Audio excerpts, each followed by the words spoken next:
Compartimos ahora con ustedes un análisis del economista Jorge Garicoche sobre la relevancia del dólar en la estructura económica paraguaya.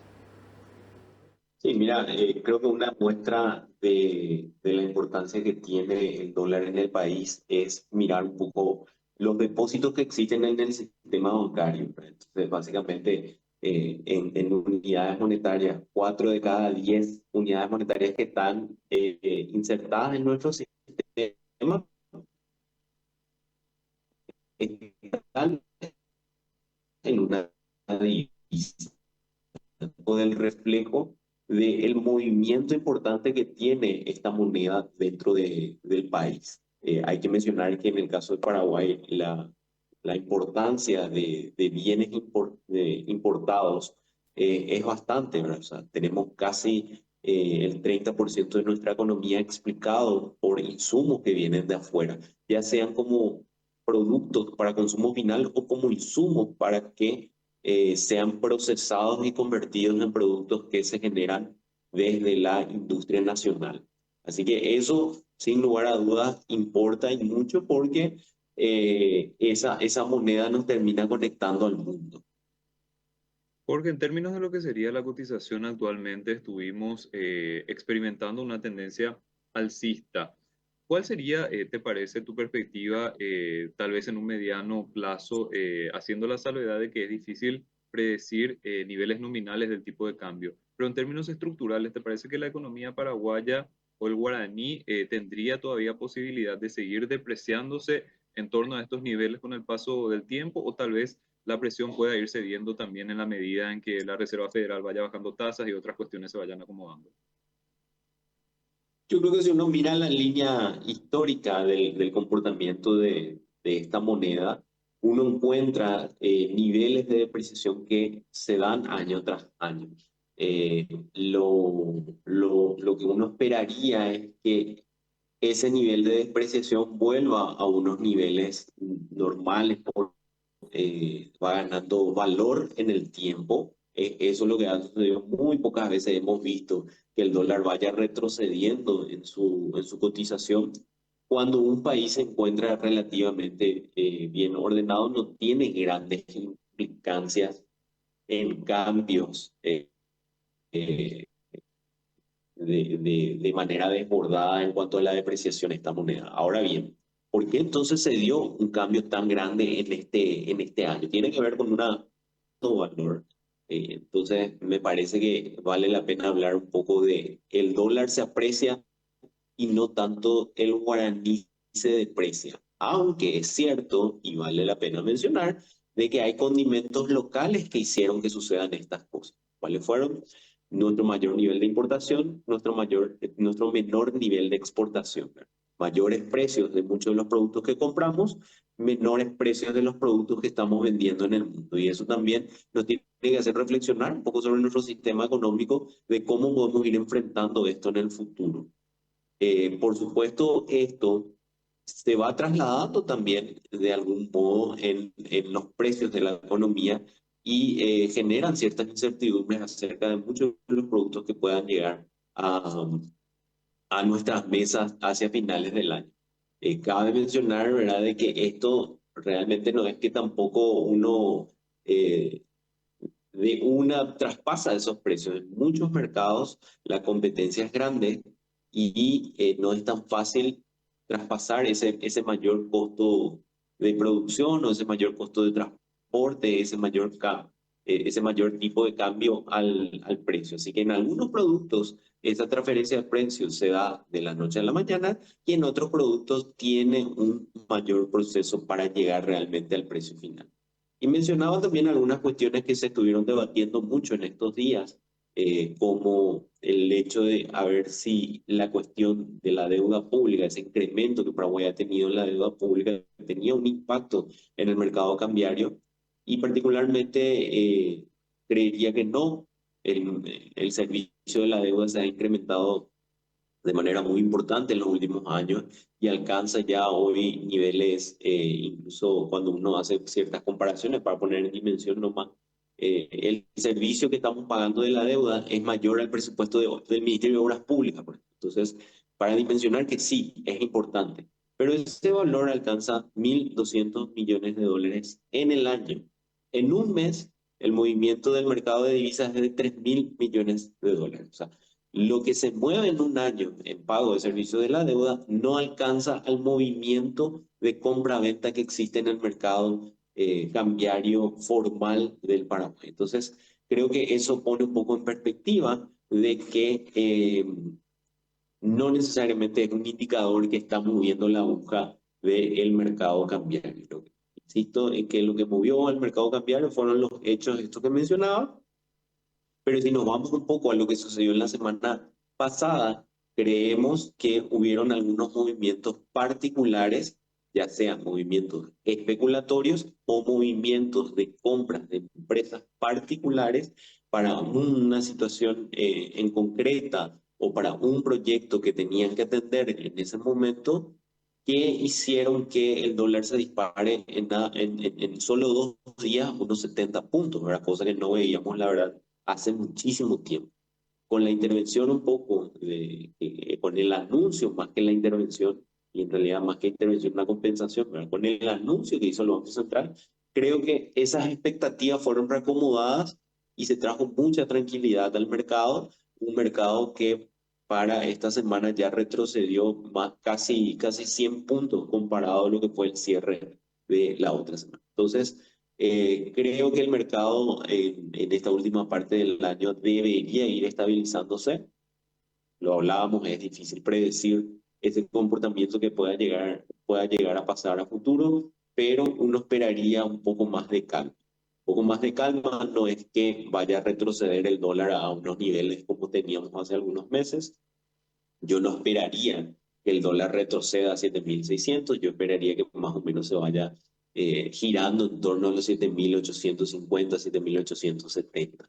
Eh, un poco como parámetro de idea de cómo se comportaría en los próximos 3, 4 meses. Ahora bien, eh, hay que presupuestar, insisto, cuando uno hace su proyección a mediano plazo, de que el dólar siempre sigue una tendencia alcista y eso tiene que hacernos pensar en las decisiones que tomemos también en el mediano y en el largo plazo, ya sean decisiones individuales de salir a comprar un auto, una casa en moneda extranjera cuando nuestros ingresos son en guaraníes. Creo que nos tienen que hacer reflexionar sobre la búsqueda de algún otro tipo de instrumento financiero para cuestiones como esa. La misma situación se traslada a las empresas que vayan a tomar decisiones de endeudamientos, decisiones de compras. Algunas compras ya son recurrentes y también creo que genera una oportunidad para un mercado financiero bursátil de generar instrumentos que faciliten también la cobertura a este tipo de empresas, que generalmente salen a hacer compras recurrentes en el mundo. El mundo sigue hablando en inglés y cobrando en dólares, y los ingresos que generamos en el país son ingresos en guaraníes. Por lo tanto, es necesario que muchas de estas firmas vayan adquiriendo algún tipo de instrumento, desde fondos mutuos, algún tipo de ahorro que le permita contar o disponibilizar de algún modo ya el acceso en ese tipo de moneda, en esa divisa, en este caso en el dólar. Porque hay factores que no podemos controlar. Hay algunas cuestiones en las cuales el Banco Central debe salir a anunciar mecanismos de compensación, pero hay otros factores externos que escapan de nuestras manos y que no necesariamente tenemos el control total sobre una moneda extranjera. Entonces, es importante tomar apuntes sobre esos y poder realmente mitigar estos riesgos que van apareciendo y que se hicieron muy fuertes en presencia en este tiempo. Y eso también creo que vale mencionar acá, Eduardo, que la depreciación que hemos tenido, una depreciación muy fuerte en Paraguay, casi te llega al 10% comparado a lo que fue el inicio del año.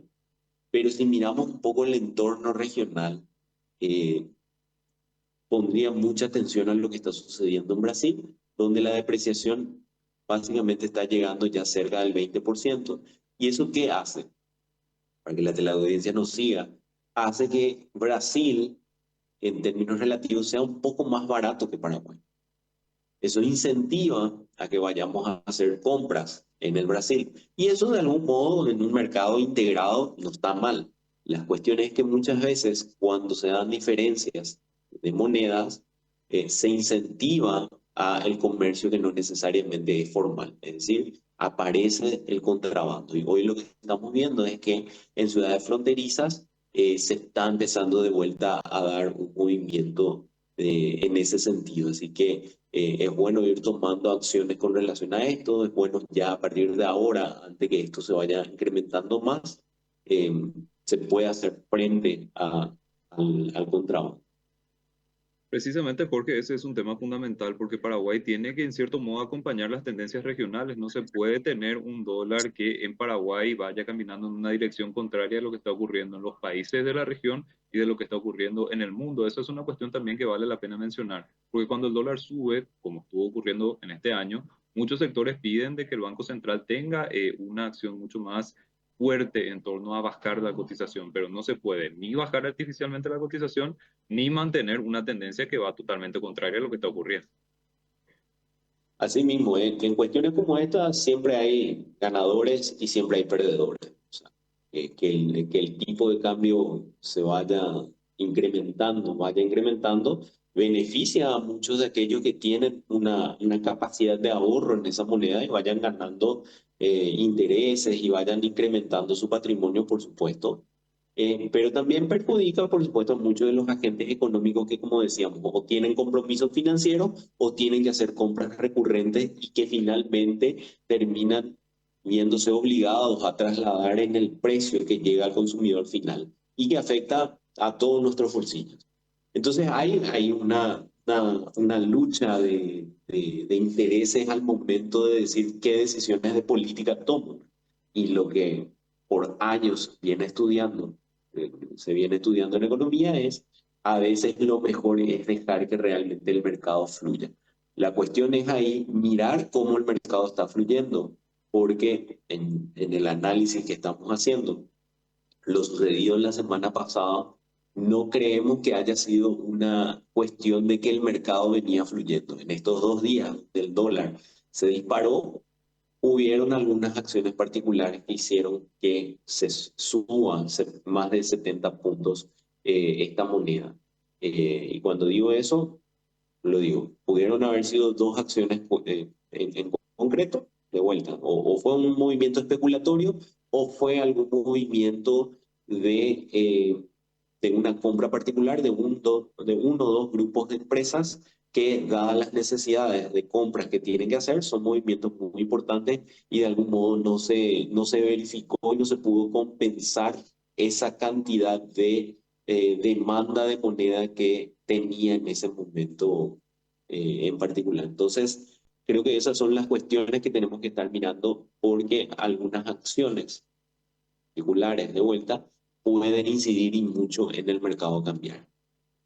Brevemente, una última reflexión, porque cuando nosotros hablamos del camino que está teniendo la economía paraguaya, entiendo que variables como la del tipo de cambio, en cierto modo, van a ir teniendo nuevas dinámicas con el paso del tiempo, sobre todo si Paraguay consigue, por ejemplo, capitalizar las oportunidades del grado de inversión y conectarse mucho más a lo que serían los sistemas financieros internacionales. La volatilidad del tipo de cambio podría ser una cuestión que con el paso del tiempo también vaya mutando y acomodándose a lo que son tal vez los estándares o variaciones internacionales. En otros países vemos que en un solo día puede haber mucha volatilidad en cuanto al tipo de cambio. Paraguay no está acostumbrado a eso, pero con el paso del tiempo tal vez podría ir también dándose este tipo de escenarios. Totalmente, y ahí es donde tenemos que trabajar en que esos flujos de ingreso y salida de capitales no terminen siendo muy volátil, sino que realmente vengan inversiones que se radiquen en el país y que cuando transfieran sus ganancias sean transferencias de ganancias que se dan en los periodos donde uno habitualmente está acostumbrado a que se den. O sea, que el mercado como que esté previsible y no necesariamente vengan capitales que buscan rentas rápidas, es decir, pongo la plata y en 3 meses me voy y llevo todo, ¿no? Entonces, eso generalmente termina impactando mucho en un mercado cambiario cuando hay grandes movimientos de ingreso de capitales buscando algún tipo de renta para luego retirarlo muy rápido. Acá creo que la gran cuestión a seguir trabajando como país es ver cómo seguimos obteniendo más divisas. Y eso tiene que ver con nuestro nivel de capacidad de exportaciones y de venta de servicios al mundo. ¿Qué podemos seguir haciendo para ir diversificando más nuestra economía de modo a que no solamente dependamos de dos, tres o cuatro productos que en algunos casos están muy ligados al comportamiento climático y apenas vemos con una menor disminución de esa capacidad de oferta de exportación, vemos que hay algún tipo de presión al alza sobre el tipo de cambio. También entender que muchos de estos productos de los cuales estamos hablando, que forman parte de nuestro top 5 de exportaciones, el precio se define en un mercado muy lejano a nosotros, somos tomadores de ese precio y ese precio en el caso de la soja hace 2 años estaba a $550 y ahora está a $340 la tonelada. O sea, hay una diferencia importante que también termina haciendo que a un mismo nivel de volumen de exportación los ingresos de divisas sean mucho menores. Son un poco las cuestiones que nos tienen que hacer reflexionar de ir potenciando, ir sumándonos a estos productos, otros destinos que también vayan equilibrando más ese movimiento de demanda de divisas y oferta de divisas. Y la sumatoria de valor agregado también, Jorge, es fundamental en esto, porque los productos de más valor agregado tienen tal vez menos variaciones en cuanto a lo que serían los precios con los cuales finalmente se exportan algunos tipos de productos. Asimismo, en la medida que los productos son más sofisticados, también tienen mercados más sofisticados que en general ya tienen un precio un poco más estable, ¿verdad? Así que es un poco por ahí ir buscando también el camino para finalmente encontrar también soluciones en el mediano plazo para una mayor estabilidad o una mayor tranquilidad en este sentido. De vuelta un poco lo que hablábamos hace rato, cuando no sos dueño de esa moneda, hay implicancias en el mundo que escapan de nuestras manos.